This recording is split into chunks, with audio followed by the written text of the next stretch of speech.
So, welcome to another video. Today we're going to talk about the Jazwares Total Anime Chainsaw Man. So, there is a difference though. One is a bloody, one is a non-bloody variant. I'm not sure which one is the variant, but I'm going to do a double video.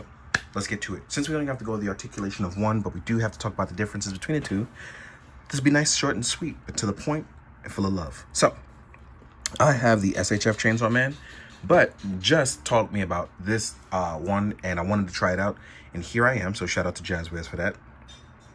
And here we are with this. So I gotta say, this guy can actually move.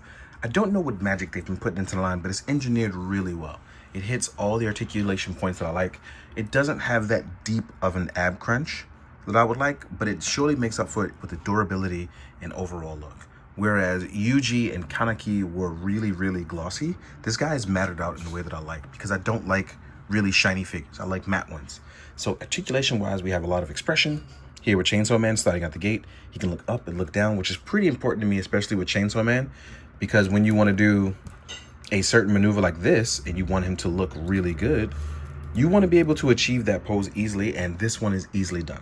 Now, if I want to refine that pose, right, because we have these drop downs, we actually get a lot more room for articulation. As you can see, I haven't even had a chance to really break him in like that. So we're going to break him in now. We're going to break him in now. Shout out to Domestic Figures, not popping and breaking with that. And as you can see here, if you wanted to really get that ab crunch, rotate these joints, it's durable and it's something that I really enjoy. But let's talk about the ab crunch here. This is probably the only thing that's missing in my opinion, trying to get that ab crunch. But it does everything else I want. Double jointed arms, we have bicep swivel.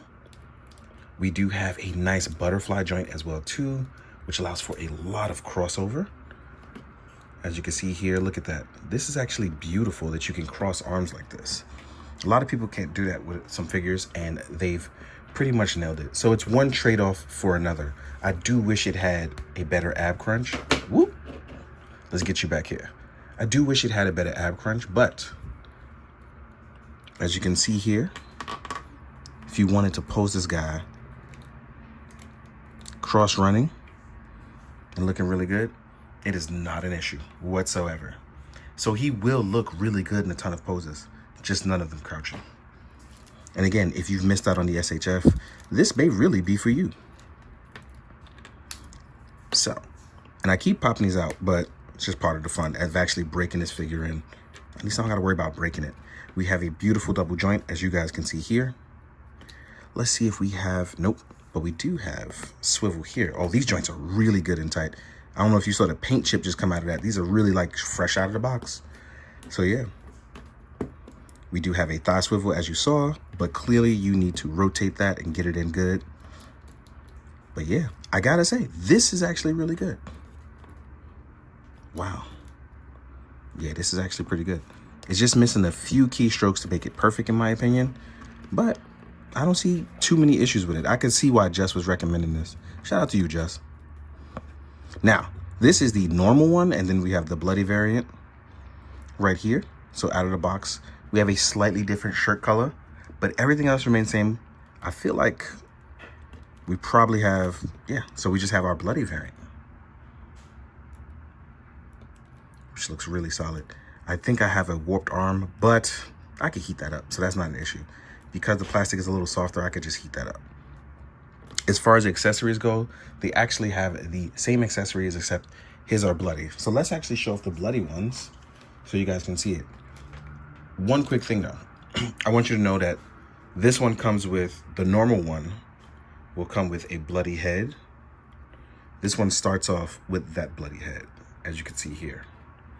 But what's crazy is the bloody one comes with an extra bloody head.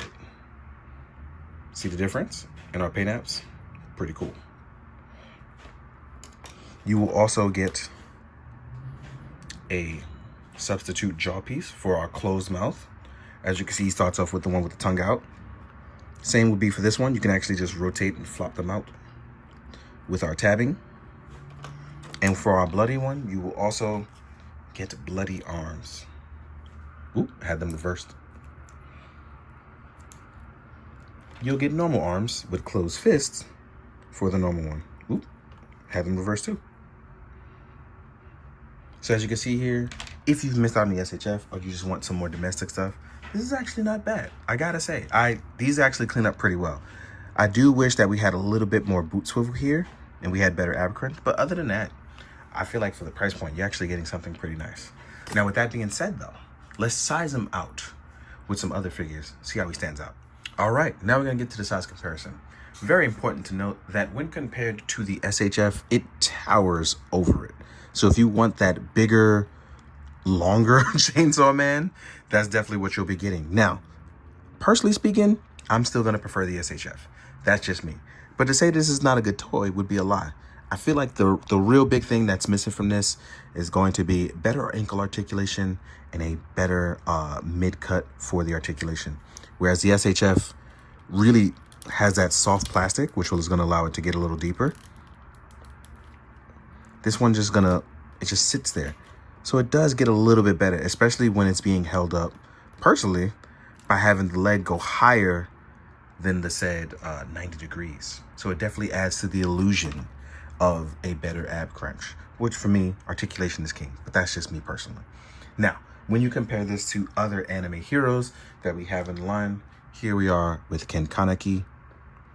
Here we are with the Yuji Itadori, right? And then last but not least, we have Izuku, aka Deku, who is going to be on the smaller side. But if you are collecting just this line, this is going to work for you.